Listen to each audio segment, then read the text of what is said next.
بسم اللہ الرحمن الرحیم۔ السلام علیکم، میں ہوں جاوید اقبال اور آپ دیکھ رہے ہیں پروگرام شاہراہ دستور۔ بہتر گورننس، معاشی استحکام اور ظاہر ہے کہ فعال سفارتکاری کی کوشش کی جا رہی ہے۔ مشرق وسطیٰ میں جو اس وقت صورتحال ہے یقینی طور پر ایک کشیدہ صورتحال ہے، جس کی وجہ سے پوری دنیا متاثر ہو رہی ہے، یعنی پوری دنیا کی معیشت اس وقت متاثر ہو رہی ہے، کیونکہ ظاہر ہے ایران نے اس جنگ کے نتیجے میں آبنائے ہرمز کو بند کر دیا ہے، جس کی وجہ سے تیل کی جو سپلائی ہے اور گیس کی جو سپلائی ہے وہ پوری دنیا کو رک چکی ہے۔ آبنائے ہرمز سے تقریباً 20% تیل کی سپلائی ہوتی ہے پوری دنیا کو۔ اب ظاہر ہے کہ پاکستان سمیت عالمی برادری اس کوشش میں ہے کہ کسی طریقے سے آبنائے ہرمز کھلے۔ پاکستان نے ظاہر ہے امریکہ اسرائیل کے جو حملے ہیں، جو جنگ ہے ایران کے خلاف، اس میں ایک ثالث کی حیثیت سے وہ سامنے آیا ہے۔ گزشتہ ایک ہفتے سے یہ سلسلہ جاری ہے اور کوششیں کی جا رہی ہیں کہ کسی طرح سے امریکہ اور ایران کے درمیان معاہدہ ہو، جس کے پھر ظاہر ہے اثرات پوری دنیا میں محسوس کیے جائیں گے اگر یہ جنگ بند ہوتی ہے، اور اگر یہ جنگ چلتی رہتی ہے تو اس کے اثرات بھی بڑے گہرے ہیں اور پوری دنیا سے خبریں آ رہی ہیں۔ مہنگائی کا ایک نیا طوفان ہے جو کہ پوری دنیا میں اس وقت آیا ہوا ہے، اور مزید بھی اس حوالے سے خدشات اور خطرات کا اظہار کیا جا رہا ہے۔ ظاہر ہے کہ جو تیل کی قیمتیں ہیں وہ عالمی مارکیٹ میں بھی اس میں اضافہ ہوا ہے، تو پاکستان میں بھی ان کی قیمتوں میں اس سے پہلے اضافہ ہوا، پھر اس کے بعد دوبارہ سے وزیر خزانہ نے ایک پریس کانفرنس کی اور اس میں دوبارہ سے اضافہ کیا گیا، اور گزشتہ رات پھر وزیر اعظم شہباز شریف نے قوم سے خطاب کیا، اور اس خطاب میں وزیر اعظم نے پیٹرول پر لیوی کم کرنے کا اعلان کیا۔ اس طرح سے جو قیمت مقرر کی گئی تھی 458 روپے، اس میں 80 روپے کی کمی واقع ہوئی ہے۔ تو یقینی طور پر کوشش یہ کی جا رہی ہے کہ جو پوری دنیا اس سے متاثر ہو رہی ہے، پاکستان بھی اس سے متاثر ہو رہا ہے، تو جو عام عوام ہیں ان تک ان اثرات کو نہ پہنچنے دیا جائے، یا کم سے کم ان اثرات کا سامنا کرنا پڑے عوام کے لیے۔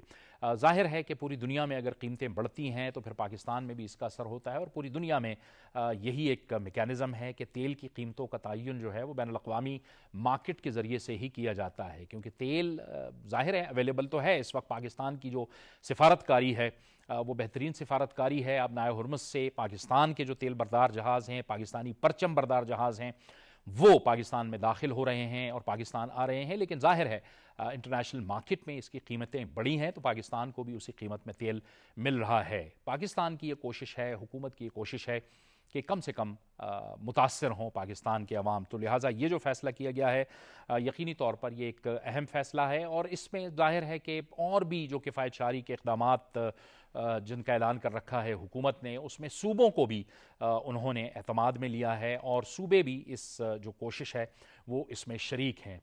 اس کے ساتھ ساتھ اب جو مشرق وسطیٰ میں ایک صورتحال ہے اس حوالے سے ایک بہت اہم خبر اب سے کچھ دیر پہلے آئی ہے، اور وہ ٹویٹ ہے ایرانی وزیر خارجہ عباس عراقچی کا، جس میں انہوں نے پاکستان کی جو امن کے لیے کوششیں ہیں اس کی تعریف کی ہے۔ عراقچی نے اپنے ٹویٹ میں لکھا ہے کہ پاکستان کا جو کردار ہے خطے میں امن کے لیے وہ بہت اہم ہے، اور ہم نے کبھی بھی پاکستان جانے سے انکار نہیں کیا۔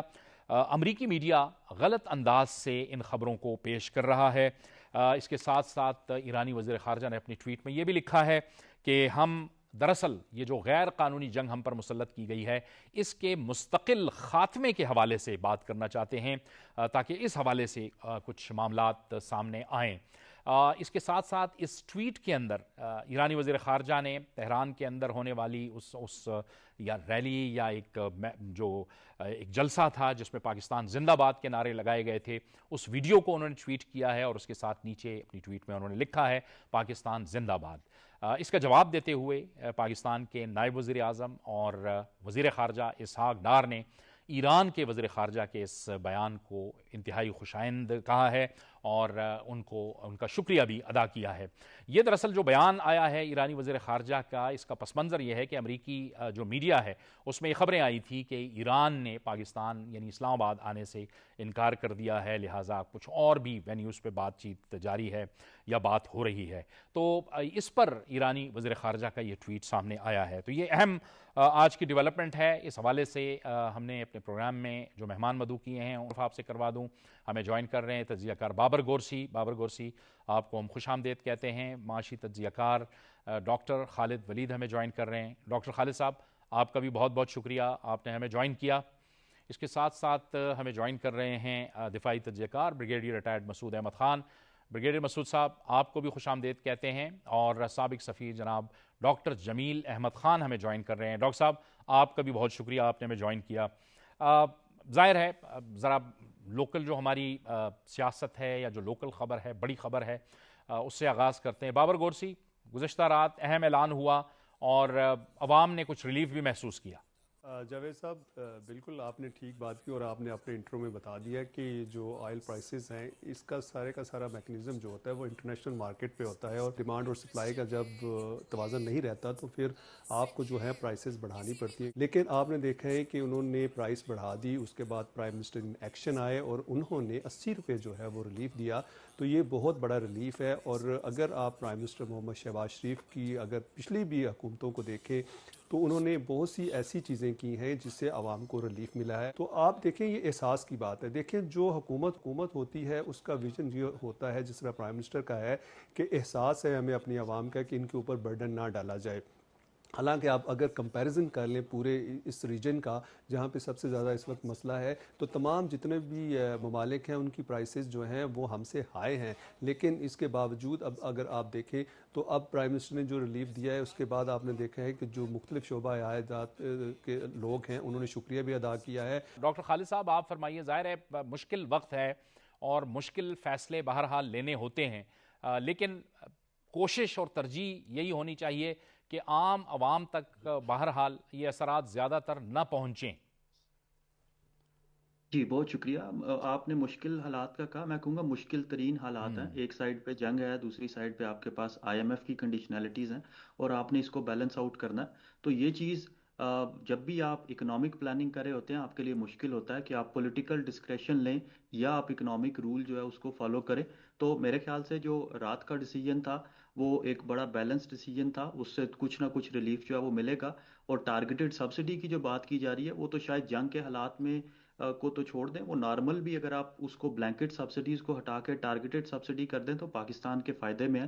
لیکن ایک چیز جو مجھے تھوڑی سی پنچ کرتی ہے وہ یہ کہ شاید یہ پہلے کر دینا چاہیے تھا. ایک دفعہ آپ نے پرائسز بڑھا دی پھر اس کو کم کرنا, اس سے مارکیٹ میں ولیٹیلٹی آتی ہے جو نیگیٹو سپل اوور ہے. ایک دفعہ پرائس بڑھ جانے کا, خاص طور پہ پیٹرول پرائس کا, وہ پھر نچلے سیکٹرز پہ آتا ہے. لیکن حکومت کی جس طرح سے ہم نے پچھلا 3-4 سال میں دیکھا ہے کہ اکنامک ڈسپلن کو فالو کیا جا رہا ہے, بڑا کڑی نگرانی کی جاتی ہے کہ جب جیسے ہی پرائسز نیچے آئیں انفلیشنری امپیکٹس کو کم کیا جائے. تو ایک چیز بڑی خوشائند ہے کہ یہ چیز نیچے آئی ہے اور لوگوں کا خیال کیا جا رہا ہے, خاص طور پہ ساتھ ساتھ میں اکنامک ڈسپلن کو انشور کرتے ہوئے بھی. ایک میری ریکویسٹ یہ ہوگی کہ چونکہ اپریل مئی جو ہے وہ آپ کی گندم کی کٹائی کا مہینہ ہوتا ہے, اور جو آپ کا ایگری فیول ہے, ایگریکلچر کا فیول ہے, وہ ڈیزل ہے. تو اگر یہ فیصلہ ڈیزل پہ بھی لے لیا جاتا بجائے اس کے کہ آپ ٹارگیٹڈ سبسڈی دیں, وہ ٹھیک ہے. لیکن چونکہ وہ رورل اکانومی ہے, اتنی زیادہ ڈیجیٹلائزڈ نہیں ہے, انفارمل اکانومی ہے, تو وہاں پہ شاید وہ ایپ والا ٹارگیٹڈ سبسڈی واؤچر والا سسٹم شاید بڑا کمپلیکس ہو جائے گا. تو اگر اس کو بھی پیٹرولیم لیوی کے ساتھ جو ہے وہ ٹھیک کر لیا جاتا, کم کر لیا جاتا, تو آپ کی یہ جو سب سے مہنگی کٹائی ہونے جا رہی ہے گندم کی, اس سے تھوڑا ریلیف مل جانا تھا. اس سے پھر آپ کا فوڈ انفلیشن بھی نیچے آ جاتا. اور لاسٹلی جو چیز شاید اب کرنے والی ہے وہ یہ, شارٹ ٹرم میئرز تو ٹھیک ہیں, اب ہمیں شاید میڈیم اور لانگ ٹرم پلاننگ کی بھی ضرورت ہے. اور میڈیم اور لانگ ٹرم پلاننگ کا مطلب ہے کہ آئی ایم ایف کے ساتھ اس طرح سے نیگوشیٹ کیا جائے کہ جو پیٹرولیم لیوی کا پیسہ ہے اس کو بجائے آپ بجٹ ڈیفیسٹ کو پورا کرنے کے لیے یوز کریں, آئی ایم ایف سے تھوڑی سی لیوریج لیں کہ وہ آپ الیکٹرک وہیکلز کے لیے, سولرائزیشن کے لیے یوز کریں, خاص طور پہ وہ طبقہ جات جو ان چیزوں کو افورڈ نہیں کر سکتے. اس سے جس طرح سے پاکستان میں ہم نے پریویسلی دیکھا کہ ایک سولر ریولوشن آیا جس کی وجہ سے اگر وہ نہ آیا ہوتا تو آج ہمارا پاور سیکٹر, الیکٹریسٹی سیکٹر بڑا ولنریبل ہوتا, ہمیں آر ایل این جی بہت زیادہ امپورٹ کرنی پڑی ہوتی, تو اس سے کوشن مل جاتا ہے. تو ریسائیکل کیجئے پیٹرولیم لیوی کا پیسہ, ریلیف دیجئے, ڈائریکٹ ریلیف دیجئے ان طبقات کو جو افورڈ نہیں کر سکتے روف ٹاپ سولر یا الیکٹرک وہیکل. اس سے آپ کی امپورٹ بھی کم ہو رہی ہوگی, ہم ماحولیاتی تبدیلی کا بھی جو ہے وہ بڑے اچھے طریقے سے نپٹ سکتے ہیں اس سے, اور ساتھ میں آپ ریلیف بھی پرووائڈ کر سکتے ہیں. ٹھیک ہے, اب جو اہم خبر اس وقت کی آئی ہے وہ جو ایرانی وزیر خارجہ کا ٹویٹ ہے. بریگیڈیئر مسعود صاحب اور ڈاکٹر جمیل صاحب آپ دونوں کی طرف میں آؤں گا. بریگیڈیئر مسعود صاحب سب سے پہلے آپ, یہ بڑی اہم بیان سامنے آیا ہے ایرانی وزیر خارجہ کا, جس پہ ظاہر ہے پھر پاکستان کا رسپانس بھی آ گیا ہے, لیکن بہت سی چیزیں جو کہ پاکستان کوشش کر رہا تھا, پوری دنیا اس کو اپریشیٹ کر رہی تھی, اور بعد میں پھر کچھ تھوڑی سی غلط فہمی شاید میڈیا نے پھیلانے کی کوشش کی, جس پر ظاہر ہے ہماری وزارت خارجہ کا بھی جواب آیا. اب چیزیں کو کلیئر ہو گئی ہیں. بالکل میرے خیال میں بہت خوش آئند ہے, اور جس طریقے سے پروپیگیٹ کر رہے تھے, نہ صرف ویسٹرن میڈیا تھا, انڈیا بھی کر رہا تھا, اسرائیلی میڈیا بھی کر رہا تھا کہ پاکستان کی ایفرٹس تو کوئی آگے بڑھ نہیں سکی ہیں. اور جس طرح ابھی انہوں نے پوسٹ کیا ایکس پہ, اور انہوں نے جس طریقے سے ان تمام خدشات کو ریجیکٹ کیا ہے, اور انہوں نے کہا کہ ہم نے کبھی ایسے انکار نہیں کیا پاکستان آنے میں. اور سیکنڈ انہوں نے بات کی ہے, پاکستان کا شکریہ ادا کیا, تشکر پاکستان, گریٹیٹیوڈ کی بات کی پاکستان نے جو کی ہے. سو اس سے یہ ہے کہ ایک تو وہ ڈس انفارمیشن جو ہو رہی تھی وہ بھی ختم ہو گئی, اور پھر دیکھیں پاکستان از دا اونلی کنٹری جس نے ایک پلیٹ فارم پرووائڈ کیا. کوئی الٹرنیٹیو آپشن ان کے پاس ویسے بھی نہیں ہے جو اس بات چیت کو لے کے آگے چلے. تو پاکستان کی ایک کریڈیبلٹی بھی پتہ چلتی ہے, پاکستان کی جو ٹرسٹ ہے, ایران کا ٹرسٹ ہے, جی سی سی کا ٹرسٹ ہے, امریکن کا ٹرسٹ ہے, وہ بھی اس میں ہے. تو میرے خیال میں ایک بہت اچھی ڈیولپمنٹ ہے, اور پاکستان کا پورا عزم ہے. دیکھیں پاکستان میں اسٹرائیو کوشش کرتا رہے گا کہ اس خطے میں, ویسٹ ایشیا میں ایک مس انڈرسٹینڈنگ نہ ہو, اور اس میں ایک پرماننٹ پیس کی طرف ہم جائیں, کیونکہ خدا نخواستہ یہ اگر چیزیں ہاتھ سے نکل جاتی ہیں. پھر اس میں بھی آپ دیکھیں کہ ڈسپائٹ دی فیکٹ کہ کل کا دن یا آج کا دن ہے کہ جس طریقے سے حملے ہوئے ہیں, جو جہاز گرائے گئے ہیں A-10 F-15, اس کے باوجود اس طرح کا ایک بیان آنا میرا خیال میں بڑا خوش آئند ہے. وہ پاکستان کے اوپر ان کا ٹرسٹ ریفلیکٹ کرتا ہے, پاکستان کی لیڈرشپ کے اوپر ٹرسٹ ظاہر کرتا ہے, اور اسپیشلی اس کے بعد سے ہمارے جو فارن منسٹر کا جواب جو آیا ہے, جو ان کا شکریہ ادا کیا ہے. سو پاکستان کی کریڈیبلٹی ہے, ریلائبلٹی ہے, اور Pakistan will continue with its sincere efforts کہ پیس ان ویسٹ ایشیا. بالکل ٹھیک ہے. ڈاکٹر جمیل صاحب, ظاہر ہے یہ اہم سٹیٹمنٹ ہے, اور سفارتکاری میں یہ ایک بہت اہم ڈیولپمنٹ ہے جس کی وضاحت جو ہے وہ ایرانی وزیر خارجہ نے کر دی ہے. اگر اس میں بہت سی چیزوں کو شاید فیک نیوز کے ذریعے سے یا مس انٹرپریٹ کیا جا رہا تھا یا غلط پروپیگیٹ کیا جا رہا تھا. جی اس میں کوئی شک نہیں, اور خاص طور پر وہ ممالک جو پاکستان سے مخاصمت رکھتے ہیں, انڈیا جیسے, تو ان کو بڑی خوشی ہو رہی تھی, اور انہوں نے اپنے طور پر بھی یہ سلسلہ شروع کر دیا تھا.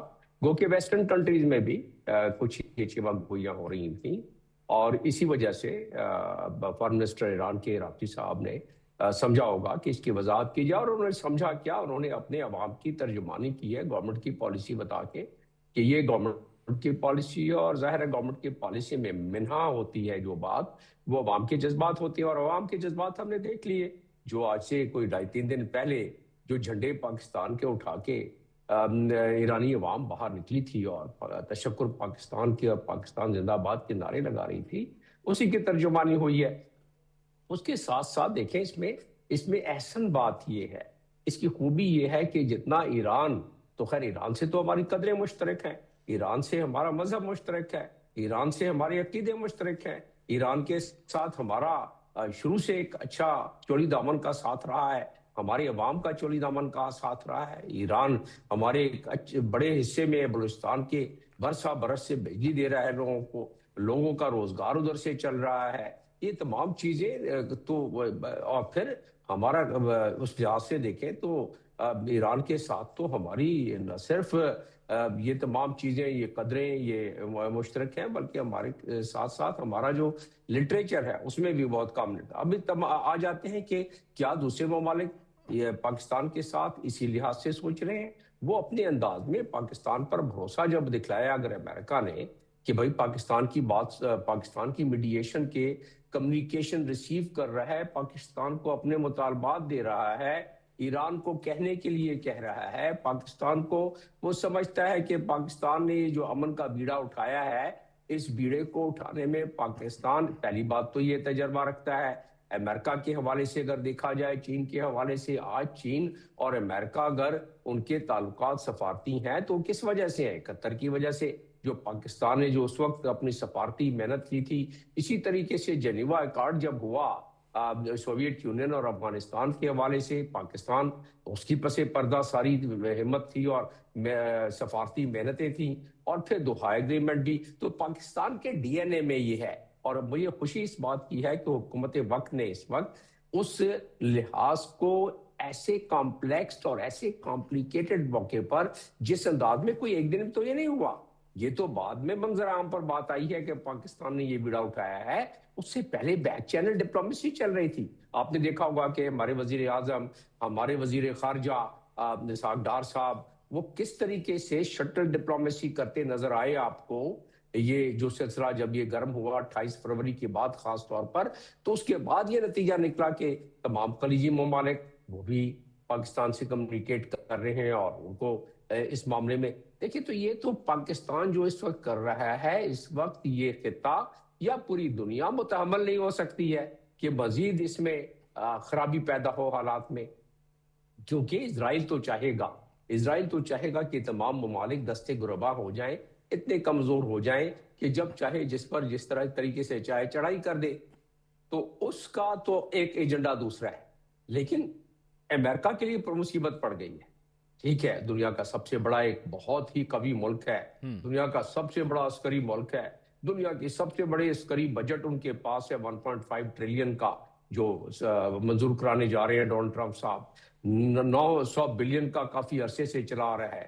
پوری وار مشین ایران کے سامنے کھڑی کر دی ہے. سوچا یہ گیا تھا جو سب باغ نیتن یاہو نے دکھلائے تھے، اور یہ ان کا میڈیا کہہ رہا ہے اور ان کے کانگریس پرسن کہہ رہے ہیں امریکہ کے، ان کو سب باغ جو دکھلائے گئے تھے یہ 5-6 دن کی بات ہے، اور اس میں ایران کی رژیم چینج ہو جائے گی، لوگ فنا جو کر دیے ہیں، اسی طرح ایران زیر بار آ جائے گا اور معاملہ ختم ہو جائے گا، اور پھر اس کے بعد اپنے انفلوئنس کی گورنمنٹ آ جائے گی اسرائیل امریکہ کی.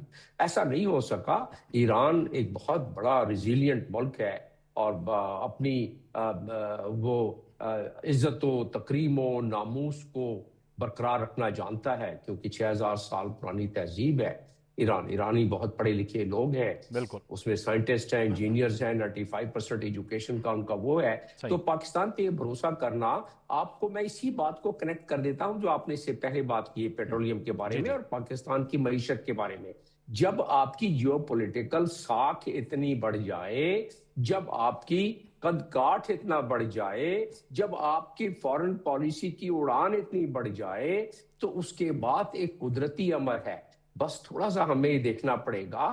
مجھے معلوم ہے عوام کی جو خاص طور پر لوگ ڈیلی ویجز پہ کام کرنے والے ہیں، ان کی چیخیں نکل گئی ہیں، انہیں بڑی تکلیف ہو رہی ہے.